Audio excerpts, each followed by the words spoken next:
बाजार आज और कल में आप सभी का स्वागत है। मैं हूं स्वाति रायना। बताएंगे बाजार में आज का पूरा एक्शन, साथ ही कल के लिए स्ट्रैटेजी और शेयरों में कमाई के शानदार मौके। आप भी पूछ सकते हैं हमसे सवाल। फोन नंबर नोट कर लीजिए 02223001634 या फिर आप हमें 02223001635 पर कर सकते हैं कॉल। फेसबुक पर @ZEE बिजनेस ऑनलाइन और ट्विटर यानी एक्स पर आप हमें @ZEE बिजनेस पर अपने सवाल भेज सकते हैं #बाजार आज और कल लिखकर।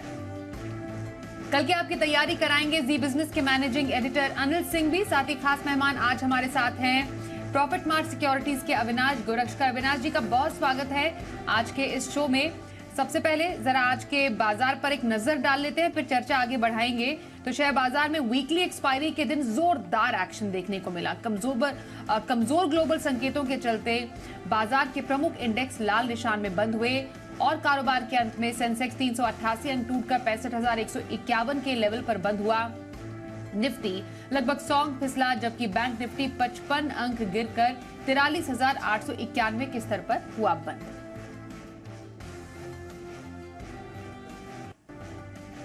और आइए अब जी बिजनेस के मैनेजिंग एडिटर अनिल सिंघवी से समझते हैं कि बाजार में गिरावट क्यों आ रही है और दबाव कहां से बन रहा है।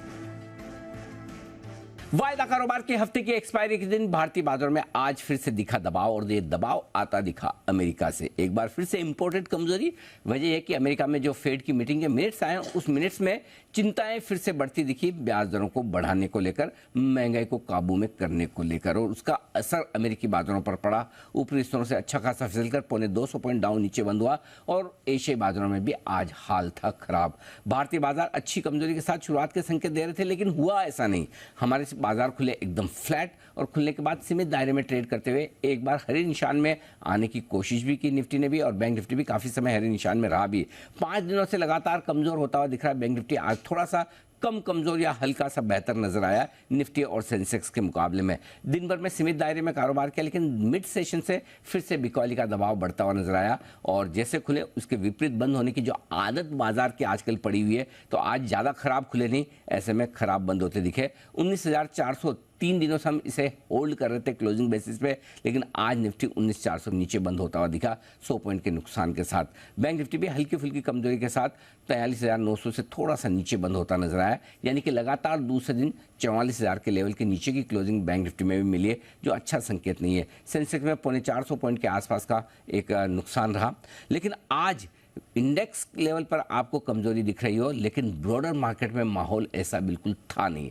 मिड कैप और स्मॉल कैप शेयर में भरपूर तेजी होती दिखी। स्टॉक स्पेसिफिकेशन काफी था, कई सारे छोटे मझोले सेक्टर्स ऐसे हैं जहां पर बढ़िया तेजी बनती हुई दिखी। तो ब्रॉडर मार्केट में खरीदारी का माहौल पूरा बरकरार है, इसमें कोई डाउट नहीं है, और यही वजह थी कि बढ़ने वाले शेयर काफी ज्यादा और कमजोर शेयर थे कम। हालांकि बाजार की कमजोरी के साथ अंत में थोड़ी प्रॉफिट बुकिंग भले आई हो, लेकिन फिर भी ब्रॉडर मार्केट का मूड माहौल आज भी ठीक रहा। ओवरऑल नुकसान के साथ भारतीय बाजार वीकली एक्सपायरी के दिन बंद होते नजर आए।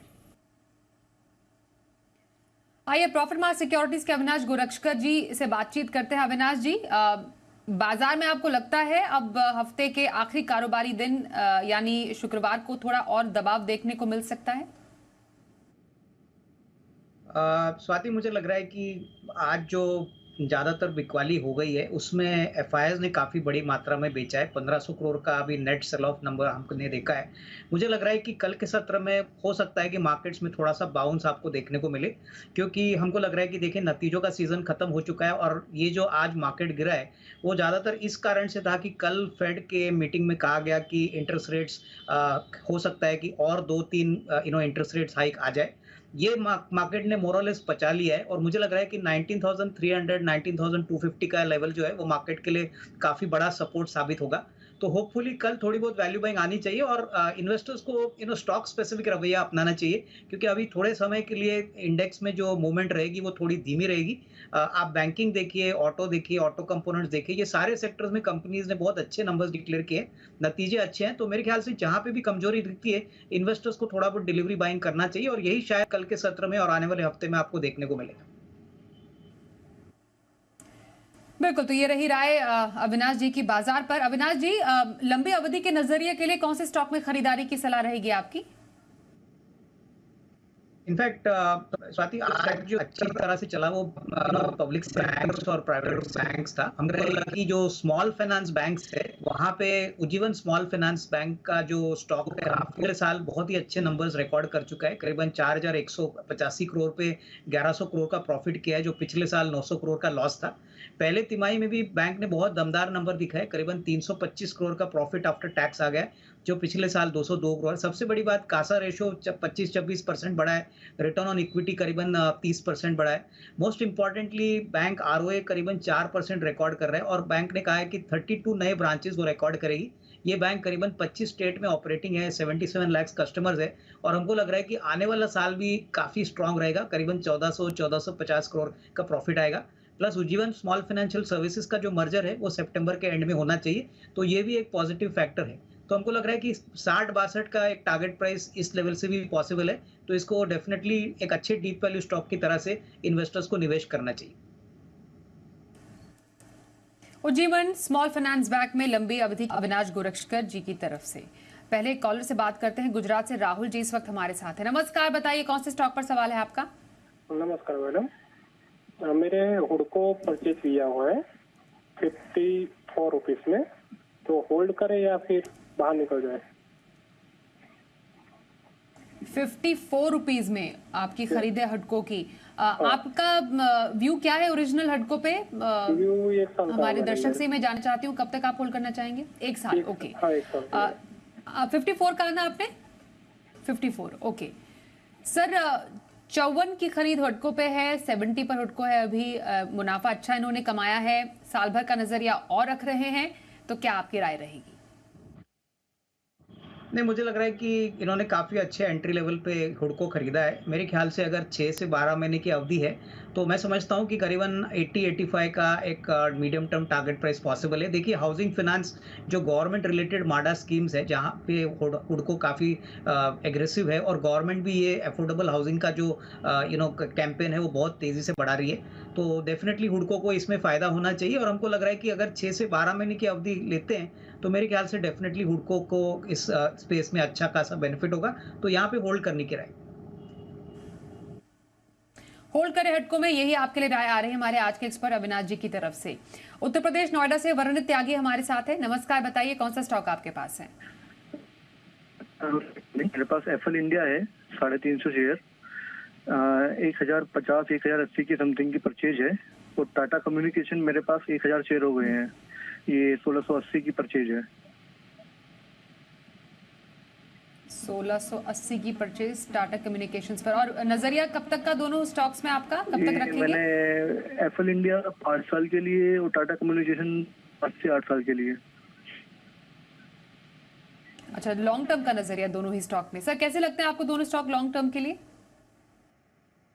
नहीं, बिल्कुल। देखिए, दोनों स्टॉक्स जो इन्वेस्टर ने खरीदे हैं काफ़ी अच्छे पेडिग्री के हैं। एफले इंडिया मोबाइल एडवर्टाइजिंग मार्केट में काफ़ी वेल नोन प्लेयर है और मैं समझता हूं कि शेयर अभी इनके कॉस्ट प्राइस के करीब है, लेकिन अगर नज़रिया अगले साल 1.5 साल का ले तो जिस प्रकार से ये मार्केट ग्रो कर रहा है 25-30% से, तो एफले इंडिया डेफिनेटली अच्छी ग्रोथ दिखाएगा मेरे ख्याल से। देखिए, मार्केट में अच्छे शेयर्स भी कभी कभी धीरे चलते हैं, तो इनको थोड़ा सा पेशेंस और कन्विक्शन रखना चाहिए। रही बात टाटा कम्युनिकेशंस की, तो देखिए ये इंडिया की ऐसी कंपनी है जो दूसरे टेलीकॉम कंपनी से अलग है। इनका काफ़ी बड़ा ग्लोबल कस्टमर बेस है, डोमेस्टिक भी काफ़ी बड़े कस्टमर्स है और ज़्यादातर एंटरप्राइज और B2B बिजनेस में ये प्रेजेंट है। तो मैं भी यही कहूँगा कि अगले साल 1.5 साल का नजरिया रख के यहाँ पे होल्ड करें। हो सकता है शॉर्ट टर्म में थोड़ा सा हेडविंड्स है, बट अगर लॉन्ग टर्म की पॉइंट ऑफ व्यू से देखें तो मैं समझता हूँ कि टाटा कम्युनिकेशंस में अच्छा रिस्क रिवॉर्ड आगे बनेगा। दोनों ही स्टॉक्स में बने रहने की सलाह आपके लिए हमारे आज के एक्सपर्ट की तरफ से। राजस्थान से शंकर जी से भी बात कर लेते हैं। नमस्कार, बताइए कौन सा स्टॉक आपके पास है? मेरे पास 3 स्टॉक पर सवाल है। मेरा पहले तो खादी में 260 पे लिया हुआ 300 शेयर, और मेरे पास ऑल कार्गो के शेयर है जो डीमर्ज होकर भी मेरे को कुछ मिले हैं जो डेली लोअर सर्किट पे लग रहे हैं, तो उनका मेरे को क्या करना चाहिए? और मेरे पास रैली के अडानी ग्रीन है 1100 पे 500 शेयर। ओके, ठीक है। खादिम, अल्कार्गो, अदानी ग्रीन से तीनों ही स्टॉक्स कैसे लगते हैं आपको? क्या स्ट्रैटेजी रहे इनकी अब? ये देखिए, खादिम इंडिया की बात करें तो ये फुटवेयर स्पेस में एक मास प्रोडक्ट ईस्टर्न इंडिया वाली कंपनी है। अभी हाल ही में कंपनी ने एक डीमर्जर अनाउंस किया है, जहाँ पे उनकी मार्केटिंग यूनिट अलग होगी, मैन्युफैक्चरिंग यूनिट अलग होगी। तो यहाँ पे मुझे लग रहा है कि थोड़ा समय आप कंपनी को दें। हो सकता है अगले 6 से 12 महीने में जब आपको नया शेयर मिले, दैट इज़ मार्केटिंग वाला कंपनी का, तो आपको अच्छी खासी कमाई होगी। रही बात ऑल कार्गो की, तो देखिए दोनों कंपनीज़ जो आपको मिली है फ्री ऑफ कॉस्ट कंपनी से, अभी लोअर सर्किट इसलिए चल रहा है क्योंकि यहाँ पे काफ़ी फंड बेस्ड सेलिंग हो रही है। बट डेफिनेटली इसमें एक अच्छा बिज़नेस मॉडल है और कहीं न कहीं मुझे लग रहा है कि लंबा नज़रिया अगर आप रखते हो, तो इसमें आपको ज़रूर निवेशित रहना चाहिए। हो सकता है शॉर्ट टर्म में ये अंडर परफॉर्म करे, बट लॉन्गर टर्म में अच्छा पैसा बनेगा। और तीसरा शेयर कौन-सा बोला था आपने? अलकार्गो। अल्कार्गो स्वाति मैंने ऑलरेडी आंसर किया। Okay, Adani green sir, Adani green sir, sorry my mistake. देखिए, अडानी ग्रीन इन्होंने बहुत ऊपरी लेवल पे खरीदा है। मेरे ख्याल से देखिए, ऊपरी लेवल पे जाने के लिए शायद थोड़ा समय लगे। अगर ये चाहे तो अडानी ग्रीन के जगह पे अडानी पोर्ट्स में अगर ये शिफ्ट करे, तो मुझे लग रहा है कि अच्छी खासी कमाई होगी। मुझे लग रहा है कि अडानी पोर्ट्स एक अच्छा विकल्प है, जहाँ पे कैश फ्लोज अच्छे हैं, बिजनेस अच्छा है। और हमको लग रहा है कि अडानी ग्रीन के मुकाबले में अगर अडानी पोर्ट में स्विच करते हैं, तो मेरे ख्याल से इनको कोई दिक्कत होनी नहीं चाहिए और अगले 6 से 12 महीने में अच्छी खासी कमाई होगी। बिल्कुल सर, आइए अब आगे बढ़ते हैं, अगले कॉलर से बात करें। गुरुग्राम से दीपक जी इस वक्त हमारे साथ हैं। नमस्कार, बताइए कौन से स्टॉक पर सवाल पूछेंगे? नमस्कार मैम, मेरे पास है इंडिया सीमेंट के, मेरे पास 300 शेयर हैं, 220 पर लिए हुए हैं मैंने। और दूसरा मेरे जेके पेपर के हैं 300 शेयर हैं, 330 पर लिए हुए हैं। 1 साल का व्यू है मेरा। 1 साल का व्यू? हाँ जी। ठीक है सर, इंडिया सीमेंट्स पहला है इनका स्टॉक, 220 की खरीद ये बता रहे हैं। जेके पेपर पर 330 की खरीद इन्होंने बताई है। सर दोनों ही स्टॉक इनके खरीद के हिसाब से तो इन्हें मुनाफा दे रहे हैं। अभी क्या करना है 1 साल भर के नजरिए के लिए?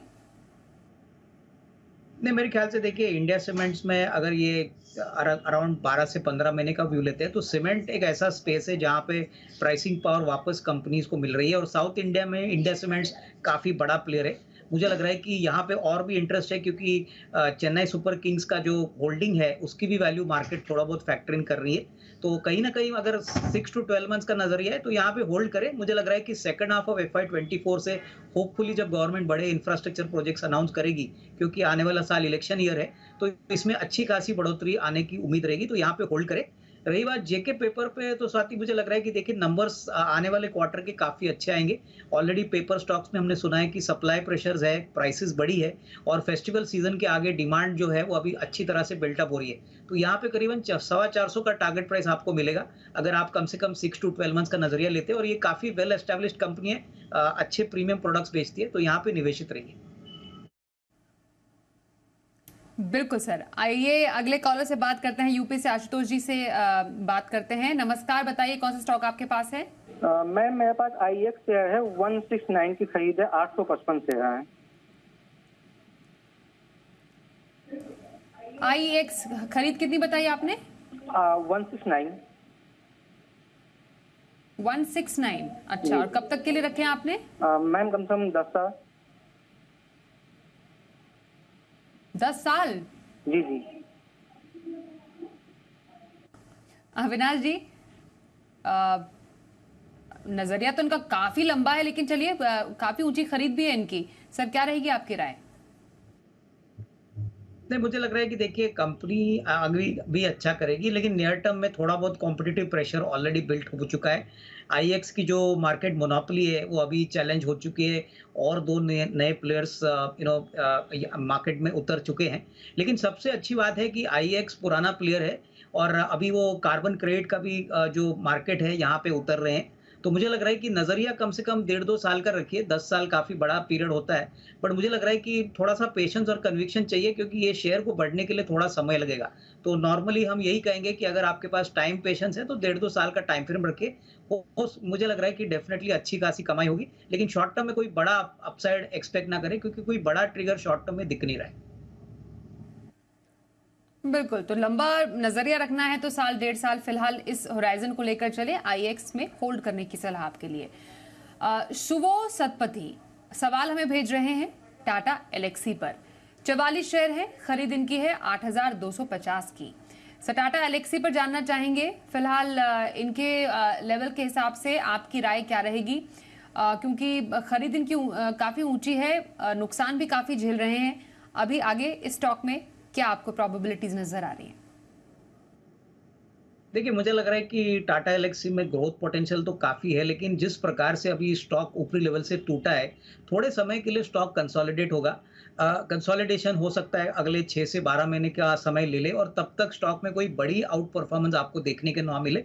तो अगर नज़रिया 2 साल के ऊपर का है तो ही खरीदिए, क्योंकि ये कंपनी दूसरे आईटी कंपनी से बिल्कुल अलग है। आईटी एम्बेडेड सर्विसेज में काम करती है, काफ़ी अच्छे क्लाइंट्स हैं और ये मुझे लग रहा है कि अगले 1.5-2 साल में ही अच्छा पैसा आपको कमा के देगी। शॉर्ट टर्म में स्टॉक में कोई बड़ा ट्रिगर दिख नहीं रहा है, लेकिन हाँ, कंपनी का फ्यूचर और लॉन्ग टर्म पोटेंशियल अगर देखें तो काफ़ी स्ट्रांग है। चलिए, तो रही राय आपके स्टॉक पर। एक ब्रेक भी लेते हैं और आगे हम कल के ऑप्शन कॉल के लिए बात करेंगे चॉइस ब्रोकिंग के सुमित बगड़िया से। कल के बाजार पर क्या रखे खास स्ट्रैटेजी और बाजार के लिए अहम संकेत, समझते हैं अनिल जी से। जहां तक कल के बाजारों का सवाल है, भारतीय बाजारों के बंद होने के वक्त डाउ फ्यूचर्स लगभग 75 अंक ऊपर ट्रेड करते हुए दिख रहे थे, तो उम्मीद तो ये कर सकते हैं आपके अमेरिका में सेशन थोड़ा बेहतर होगा। और आज वीकली एक्सपायरी का प्रेशर खत्म होने के बाद अगर भारतीय बाजारों में संकेत अमेरिका से हरे निशान के मजबूती के मिलते हुए दिखे तो 19,250, 19,325 ये 75 पॉइंट की रेंज निफ्टी पर करेगी मजबूत सपोर्ट का काम। इसके नीचे जाने की संभावना बनेगी कम। ऊपर रिकवरी में 19,450 से 19,500 की रेंज पर जाने की कोशिश हो सकती है, उस वहां पर प्रॉफिट बुकिंग आने की संभावना भी बनेगी। बैंक निफ्टी पर अब अगला इंपॉर्टेंट सपोर्ट है 43,600 के आसपास का और ऊपर 44,200 को पार करके बैंक निफ्टी टिकेगा तो ही मजबूती के संकेत आते हुए दिखेंगे। ब्रॉडर मार्केट में एक्शन कल भी जारी रहेगा। Mid cap small cap share out perform कर रहे हैं, थोड़े और करेंगे, वहां पर खरीदारी का माहौल है, फ्लोज ज्यादा है। म्यूचुअल फंड के डेटा भी बता रहे हैं कि नया पैसा जो आ रहा है वो लार्ज कैप में से निकल रहा है, मिड कैप और स्मॉल कैप शेयरों में आ रहा है, तो वहां पर एफआईएस की बिकवाली का डर भी ज्यादा है नहीं। ऐसे में ब्रॉडर मार्केट रहेगा मजबूत। इंडेक्स हफ्ते के आखिरी दिन ग्लोबल मार्केट्स के दम पर करेंगे शुरुआत और उसके बाद एफआईएस की खरीदारी या बिकवाली के दम पर भारतीय बाजार कल हफ्ते का अंत अपना करेंगे। हमारे साथ है चॉइस ब्रोकिंग के सुमित बगड़िया। सुमित जी, स्वागत करते हैं। कल के बाजार में कहां पर मौके हैं? नमस्कार, गुड इवनिंग। कल के बाजार में मेरे पास 2 रणनीति है, दोनों तेजी की तरफ की है। पहला स्टॉक है बजाज ऑटो। बजाज ऑटो का 4650 का कॉल लेने का सलाह रहेगा। 4650 का कॉल 70 रुपए के आसपास लेने का सलाह रहेगा। 50 रुपए का इसके नीचे में स्टॉप लॉस लगाना है। ऊपर में टारगेट 90 रुपए से लेके 100 रुपए तक के देखने को मिल सकते हैं। तो बजाज ऑटो का 4650 का कॉल 70 रुपए के आसपास ले, 50 के स्टॉप लॉस से 90 और 100 के टारगेट के लिए। दूसरा स्टॉक है फार्मा सेक्टर का doctor Reddy. Doctor Reddy chart के ऊपर मजबूत है। 5900 का कॉल 115 के आसपास लेने का सलाह रहेगा। 90 रुपए का इसके स्टॉप लॉस लगाना है और ऊपर में टारगेट 140 रुपए से लेके 150 रुपए तक के देखने को मिल सकते हैं। तो फिर डॉक्टर रेड्डी का 5900 का कॉल खरीदारी करके चलने का सलाह रहेगा। ये 2 स्ट्रेटेजी मेरी तरफ से कल के लिए। धन्यवाद करेंगे सुमित जी कल के लिए ऑप्शन स्ट्रैटेजी बताने के लिए। और पोजिशनल ट्रेड के लिए मैं अब अविनाश जी आपके पास आऊंगी और जानना चाहेंगे कि 7 से 10 दिन के नजरिए के लिए कहां पर खरीदारी की आपकी सलाह? देखिए, खरीदने का जो स्टॉक है वो एसबीआई है, क्योंकि हमको लग रहा है बैंकिंग स्पेस में जो पीएसयू काउंटर्स है वो बहुत बुरी तरह से पीटे थे, लेकिन अभी रिकवरी आ रही है। आज एसबीआई ने एक अच्छा बाउंस दिखाया था 372 को। हमको लग रहा है कि इस लेवल से अगर कोई खरीदता है और 8 से 10 दिन का नजरिया रखता है तो करीबन 385 का एक 8 से 10 दिन में टारगेट प्राइस पॉसिबल है। यहाँ पे 366, 367 का एक स्टॉप लॉस रखिए और मुझे लग रहा है कि अच्छा शॉर्ट टर्म ट्रेड यहाँ पे बन सकता है। तो ये मेरी तरफ से पोजिशनल ट्रेड। सर थोड़ा सा रिपीट कर देंगे, ये शायद 585 होगा। नहीं, 585, सॉरी, 585 और 566 का stop loss. Okay sir, thank you so much. तो एसबीआई में पोजीशन खरीदारी करने की सलाह हमारे साथ हमारे आज के एक्सपर्ट अविनाश जी की तरफ से। धन्यवाद करेंगे सर, हमारे साथ आज के इस कार्यक्रम में आप शामिल हुए।